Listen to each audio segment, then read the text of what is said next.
नमस्कार बच्चों, कैसे हो आप? आशा करता हूँ आप सही होंगे।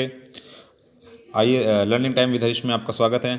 आइए देखते हैं शिक्षा निदेशालय राष्ट्रीय राजधानी क्षेत्र दिल्ली की कक्षा 10 की हिंदी की वर्कशीट नंबर 57। अब तक आपकी 56 वर्कशीट हो चुकी है। ये आपकी 57वीं वर्कशीट है। तिथि है 11 नवंबर 2020। ठीक है, हर वर्कशीट का कोई ना कोई उपविषय होता है, तो ये वर्कशीट है, इसका उपविषय है कन्यादान कविता। ठीक है बेटा, कन्यादान कविता पुनरावृत्ति कार्य। क्या कहा आपका? पुनरावृत्ति कार्य। ये कविता वर्कशीट आपको पहले भी करवाई जा चुकी है। अब आपका रिवीजन का कार्य शुरू हो चुका है, तो ये उसका रिवीजन का कार्य का एक पहला एक मतलब भाग है एक। ठीक है बेटा, तो कविता का नाम है कन्यादान और जिसके जो कवि है वो है ऋतुराज। बेटा, कविता का नाम और कवि का नाम याद होने से आपके 1 या 2 मार्क्स आपके पक्के हो जाते हैं पेपर में जब भी कुछ आता है तो। ठीक है बेटा, अब इस कविता के अंदर क्या दे रखा है, मतलब इस वर्कशीट के अंदर क्या दे रखा है? एक तो आपको व्याख्या दे रखी है, मतलब कुछ पंक्तियाँ दे रखी है, आपको इसकी व्याख्या समझ में आनी चाहिए। अब इस व्याख्या के आधार पर, जो पंक्तियों के आधार पर आपको जो प्रश्न 1 2 3 4 5 प्रश्न दे रखे हैं, इनके उत्तर लिखने हैं। तो आइए देखते हैं कब पंक्तियाँ क्या है और इसके बारे में हम क्या जान पाते हैं। आइए देखते हैं। तो ये पंक्तियाँ है कन्यादान कविता की और कवि ऋतुराज। कितना प्रमाणिक था उसका दुख, लड़की को दान में देते वक्त जैसे वही उसकी अंतिम पूंजी हो। अब इन पंक्तियों में जो कवि है वो ये बता रहा है, जो जब लड़की की शादी होती है तो उसकी जो माँ है वो उसका कन्यादान करती है, तो उसके बारे में बता रखा है। क्या सीख देती है, क्या क्या चीज़ें बातें बताती है वो बता रखा है। तो वो कह रहा है कितना प्रमाणिक था उसका दुख। प्रमाणिक का मतलब होता है सच्चा। जिसका जो दुख था वो कितना सच्चा था। लड़की को दान में देते वक्त जैसे वही उसकी अंतिम पूंजी हो। एक माँ के लिए जो उसकी जो बेटी होती है वो उसके सुख दुख की साथी होती है, जीवन भर उसके साथ रहती है। और शादी के समय जब विदाई करने दी होने वाली होती है तो वो उसको एक अंतिम पूंजी मानती है कि इसके बाद तो वो शायद आए भी नहीं। और बचपन से उसके साथ पाला पोसा और उसके सुख दुख की साथी थी, तो उसको उसकी माँ को उसकी अंतिम पूंजी लग रही है। ठीक है बेटा, ये उसकी माँ है। ठीक है, आगे देखते हैं। लड़की अभी सियानी नहीं थी, अभी इतनी भोली सरल थी। अब यहाँ सियानी के दो मतलब हो सकते हैं। या तो एक तो यह है कि लड़की की उम्र है जो विवाह योग्य नहीं थी, मतलब विवाह योग्य नहीं थी, यानी जो उसकी उम्र है वो विवाह योग्य नहीं थी। ठीक है, एक सियानी का मतलब हो गया मतलब उसमें इतना भी दिमाग नहीं था, इतना ज्ञान नहीं था कि वो ज़िंदगी को या समाज को समझ सके। एक तो विवाह योग्य नहीं थी और एक उसमें इतना भी ज्ञान नहीं था। अभी इतनी भोली सरल थी, यानी बहुत ही मासूम थी। मासूम थी, उसे सुख दुख के बारे में ज़्यादा नहीं पता था, क्योंकि माँ के पास ही अक्सर बेटियाँ रहती है। लड़के तो फिर भी बाहर घूमते रहते हैं, अपने दोस्तों से बातें करते रहते हैं, तो मोस्टली लड़कियाँ घर ही रहती है। तो उसको मतलब वो इतनी सरल थी, उसको दीन दुनिया का अभी कोई अंदाज़ा बिल्कुल भी नहीं था। आगे देखते हैं कि उसे सुख का आभास तो होता था लेकिन दुख बाँचना नहीं आता था। यानी उस हर माँ बाप चाहता है कि उसका बेटा या बेटी खुश रहे, तो वो लड़कियों को खासकर माँ बाप खुश रखते हैं। तो क्या कवि कह रहा है, उसे सुख का आभास तो था, उसे ये तो पता था कि सुख क्या होता है, लेकिन दुख बाँचना बाँटना में बांटना नहीं आता था, कि उसे ये नहीं पता था कि अगर दुख आ जाए तो क्या किया जाए। ठीक है बेटा, आगे देखते हैं। पाठिका थी वह धुंधले प्रकाश की, कुछ तुक और कुछ लयबद्ध पंक्तियों की।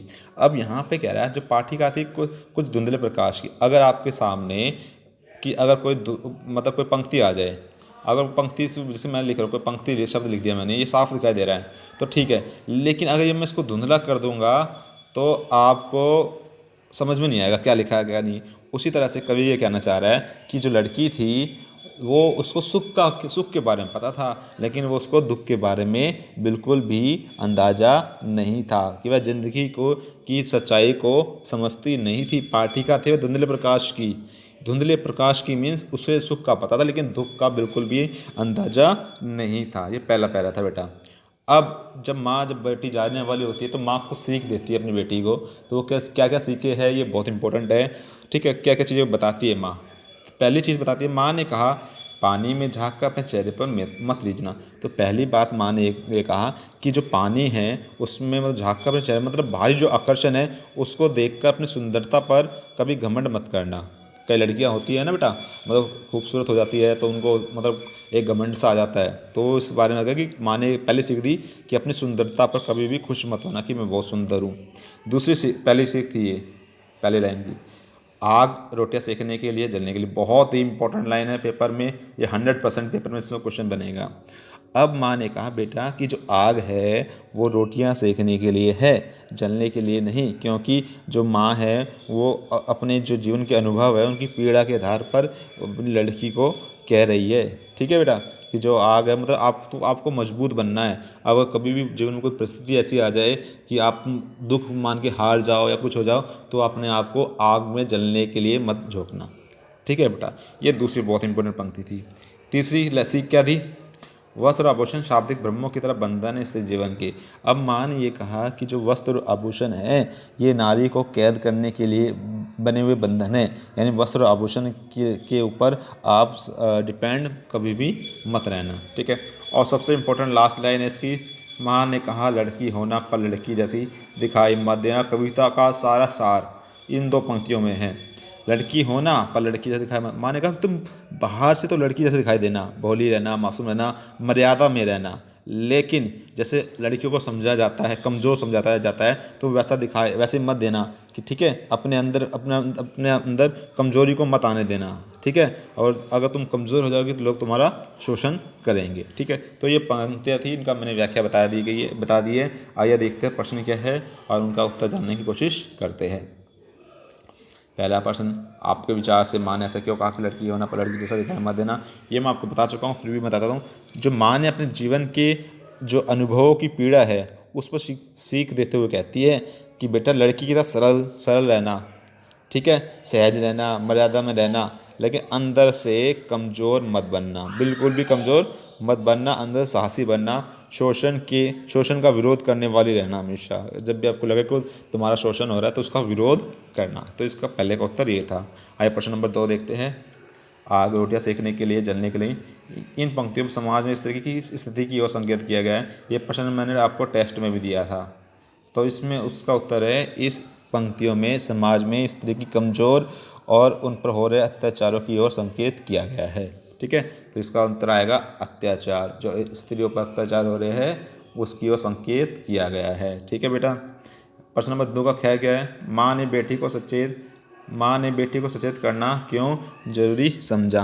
अब इसका आंसर क्या आएगा बेटा कि माँ ने आज की सामाजिक परिस्थितियों और नारियों पर होने वाले अत्याचारों को देखकर ही बेटी को सचेत करना जरूरी समझा कि जो आजकल अत्याचार हो रहे हैं उससे बचने के लिए माँ ने उसको सचेत करना जरूरी समझा। तो ये प्रश्न नंबर 2 का ख का उत्तर है। आइए प्रश्न नंबर 3 देखते हैं। आपके विचार से लड़की को दुख बांटना क्यों नहीं आता होगा? क्यों हमें लगता है क्योंकि उसके जीवन में, उसके परिवार में कभी दुख हुआ ही ना हो शायद। ठीक है, यानी उनके घर में कभी दुख का आभास ही ना हुआ हो, इसलिए उसको दुख बांटना नहीं आता था। यह प्रश्न नंबर 3 का उत्तर है। माँ ने बेटी को क्या सीख दी? बहुत इंपॉर्टेंट है। 3 चीज़ें बताई थी मैंने।